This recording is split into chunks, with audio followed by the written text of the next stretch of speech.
being said, and of course, as always, without any further ado, let's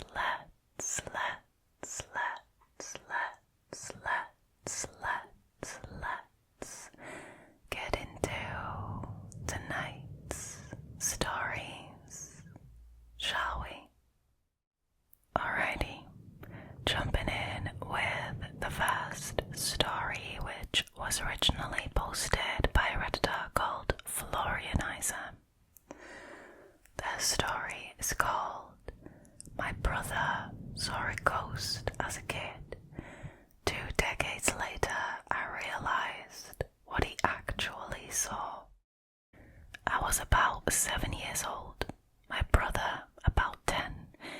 It was well past our bedtime when our mum woke up off the couch to put us to bed. Our dad worked construction out of town back then, so it was often just the 3 of us at the house for weeks at a time. Up the stairs and to the immediate right was our parents' bedroom. Going left put you in the middle of a hallway. Taking another left down that hallway led to my brother's room. The opposite end was my room, which was also across the hall from our upstairs bathroom. At either end of the hallway are windowed doors we always kept locked and rarely used. The door on my end led to a balcony overlooking our front yard, and the door on my brother's end opened to our back porch. The house kinda leans into a small hill. That sounds really nice, actually. My brother and mom both had a habit of waking up in the middle of the night to use the bathroom. I only knew this because I was a light sleeper, and they just couldn't help flushing with the door wide open. This night, however, my brother stopped on his way to his room and came back towards the bathroom. I'm gonna try to pee before I go to bed. The past few nights I've been too afraid to walk to the bathroom.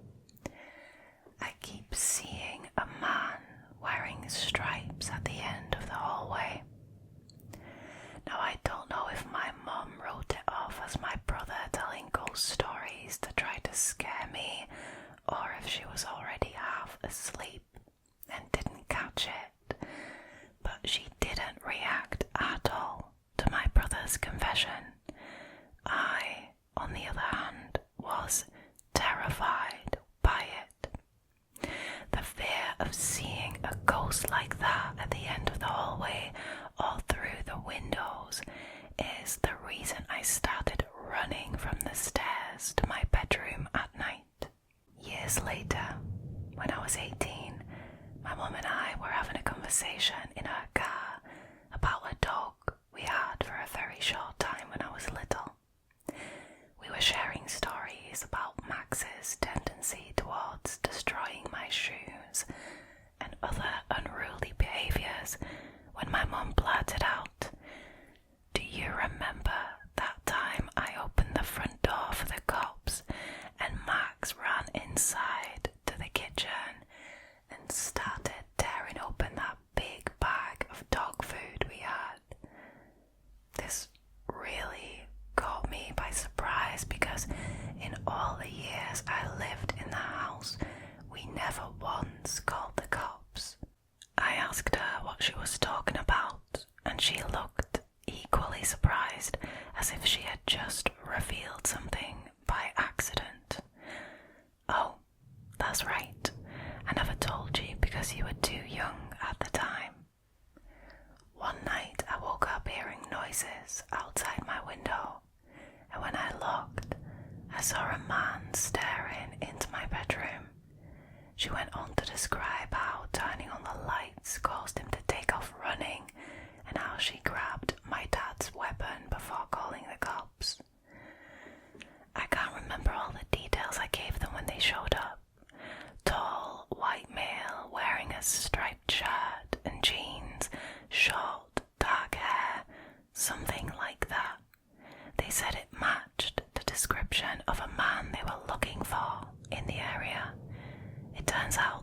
escaped from jail on a murder charge.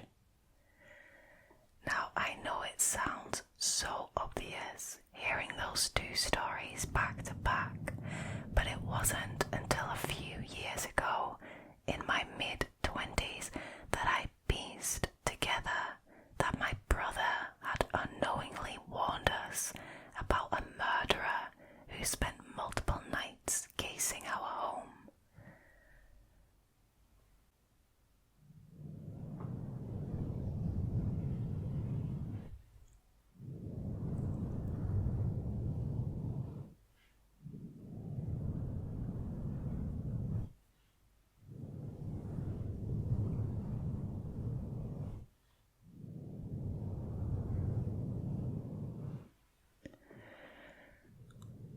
Wow.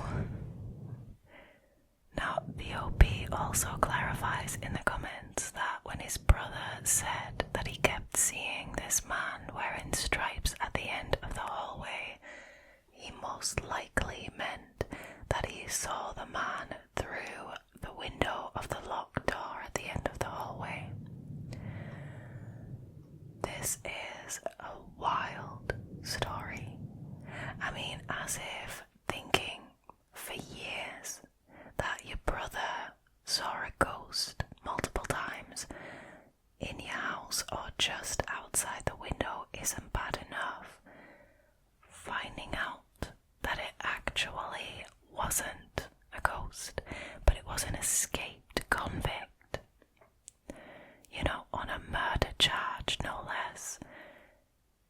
I mean, this is absolutely terrifying, and it's not like it happened once. It happened multiple times. Why was he targeting their house? That's what I want to know. I'm so glad that turning on the lights, the mom turning on the lights, spooked this guy, and I'm so glad she got the police involved. And, you know, I am guessing that they caught this man. But wow, that is something else. You know, I'm not surprised that it took the Redditors several years or, you know, decades to piece these two stories together, because when so much time passes, I don't think you would immediately make that connection, but wow, that is wild. I'm so glad that this guy, because you don't know why he was casing the house, you don't know why he was specifically targeting them. I'm so glad that he never managed to get inside. Crazy story, man.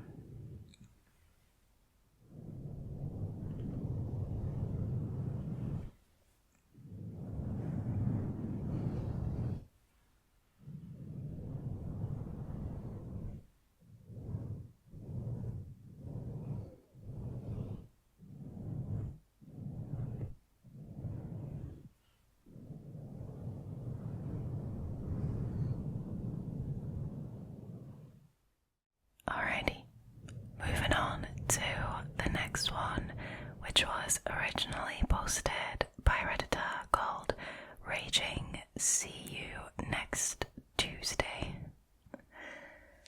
Their story is called "A Man Was Caught on My Sleep Recording App at 3:57 a.m. I was spending the night at my friend's house. This happened about 7-ish years ago. It was summer, so we slept with the window wide open, and she didn't have a screen on her window. See, I mean, I wouldn't do that, but not so much because I would be scared somebody would try and crawl in, but I would be scared that I would get absolutely eaten by mosquitoes. Is this just me? Anyways, we were in a safe area though, so we didn't think anything of it. I slept right next to the window with my phone on the windowsill. I used a sleep recording app on my phone because I was known to talk in my sleep, was amusing to hear what I'd say.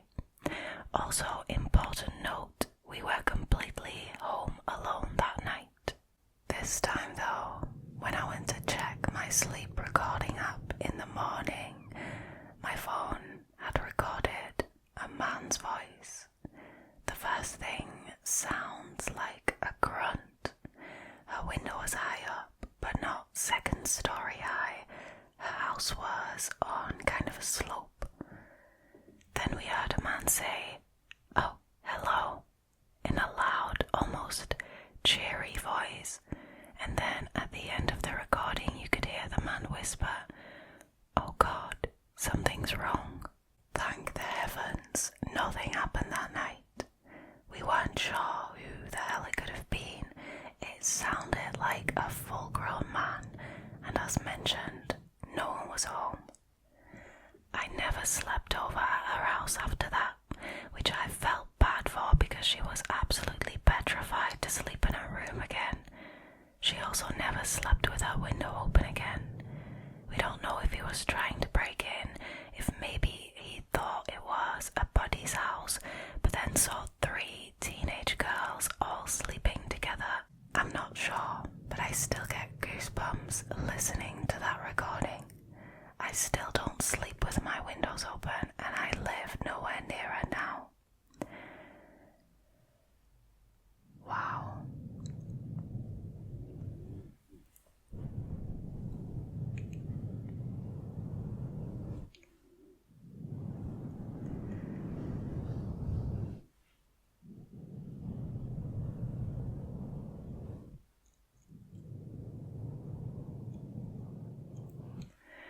You know, those sleep recording apps, it's all fun and games, especially when you talk in your sleep. I should know.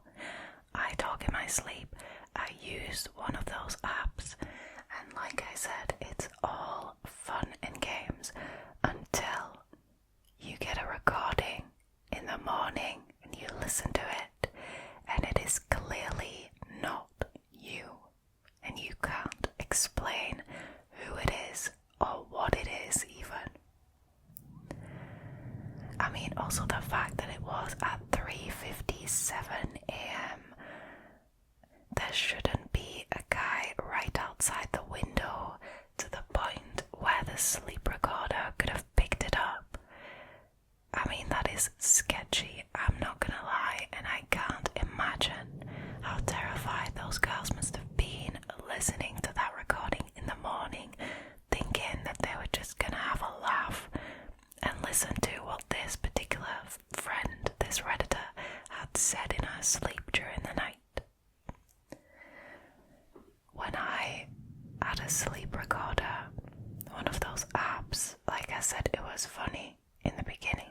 I mean, you get a lot of mumbling and, you know, bits of audio that you can't really make out what you're saying, but every now and again you say something that's understandable and it is generally funny.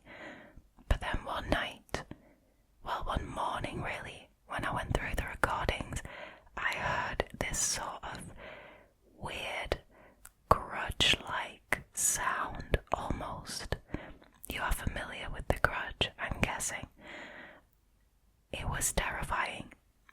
I was absolutely 100% sure that it wasn't me.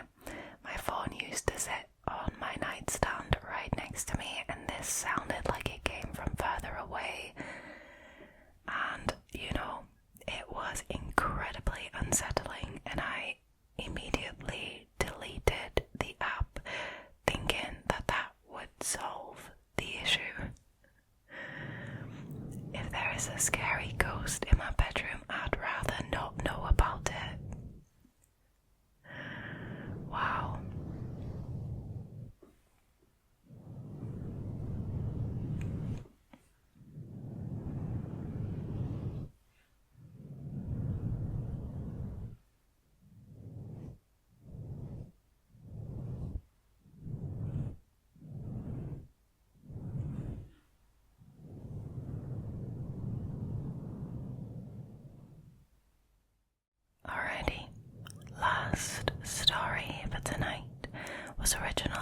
posted by a Redditor called that_wrench_winch. Their story is called Childish Phone Calls. So this started about 2 to 3 years back. I had just experienced a terrible breakup and I started receiving these disturbing phone calls. It started simple. The first call I answered and the person on the other end said how much they missed me. Now I have a very small circle of friends and I am not on Facebook or any other social media website where I update my photos or daily activities. Now this is important information.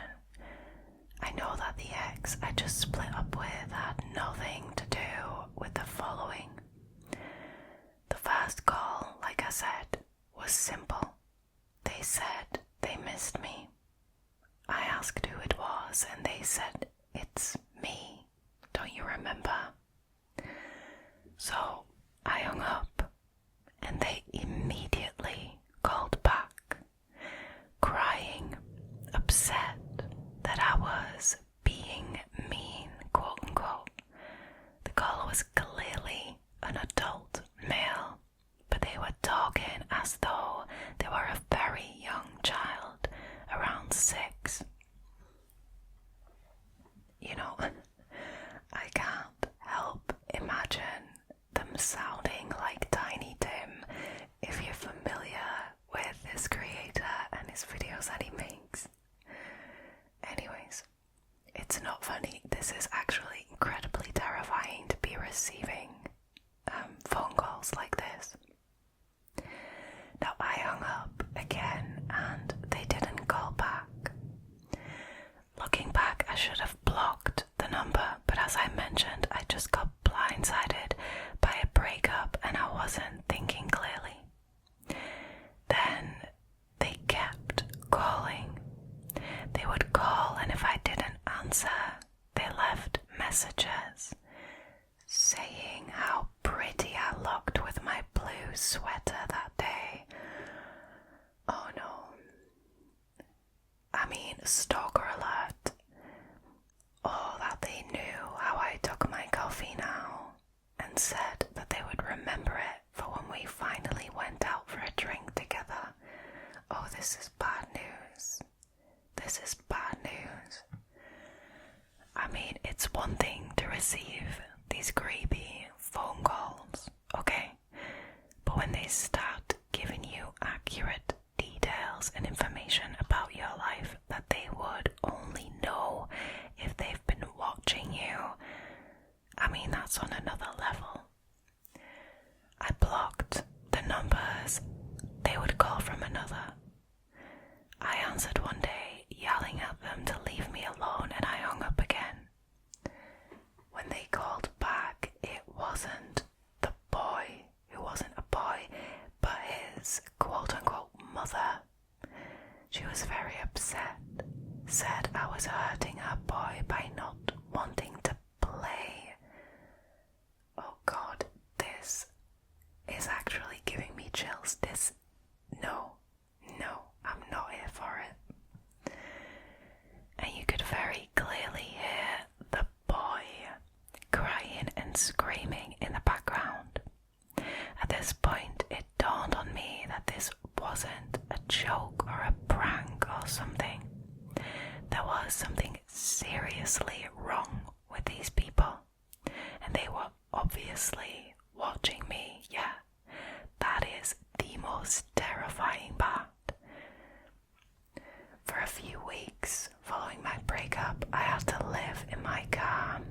Oh, that's horrible. The entire time I hardly slept, I can imagine. I was terrified, thinking I would wake up one day and see him standing outside one of my windows. When I finally got a place, oh God, no. When I finally got a place, he called to congratulate me and said that he couldn't wait to come and play.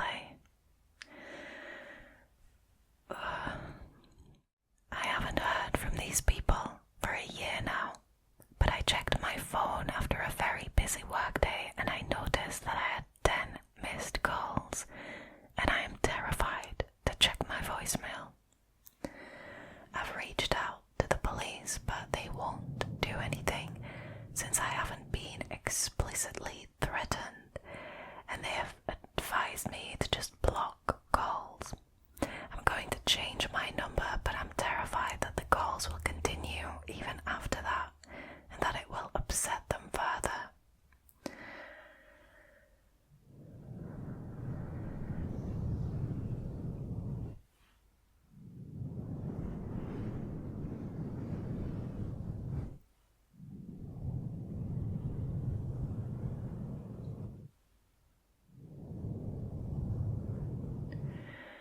You guys, this is a tricky and dangerous situation because, I would say, yeah, go for it, change your number, and then hope that they don't get your new number somehow.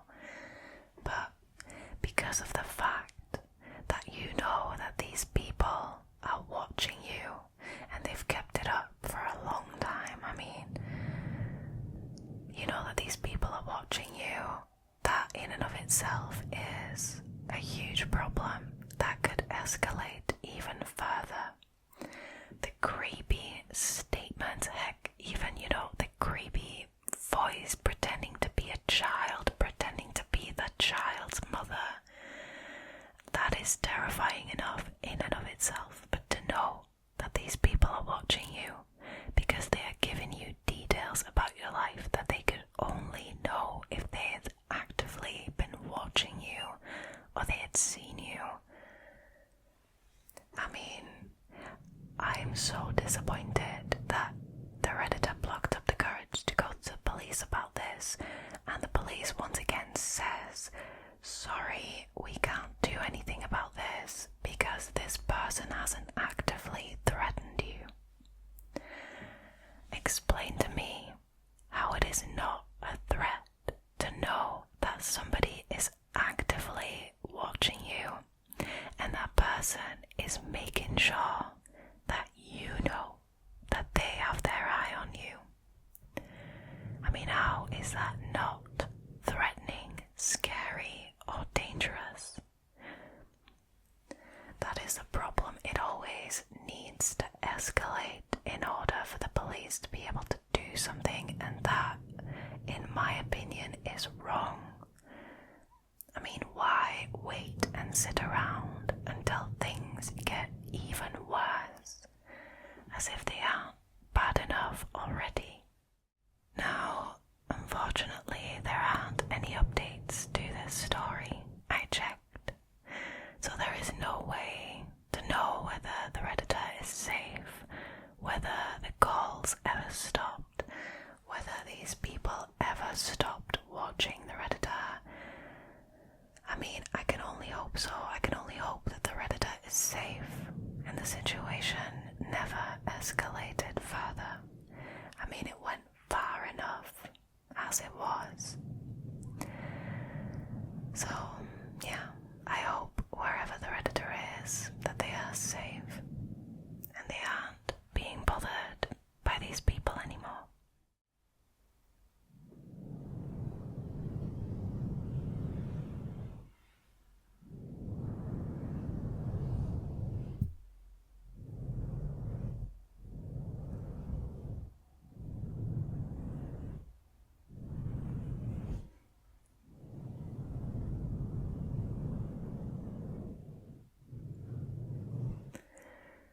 Alright, you guys, that was it for tonight's scary stories. Thank you so much for choosing to hang out with me again tonight. If you liked this video and you haven't already, please consider subscribing to the channel, liking this video, and leaving a comment down below. It really helps, and I also just enjoy reading you guys' comments and opinions on these stories. For now though, all there is left for me to do is to wish you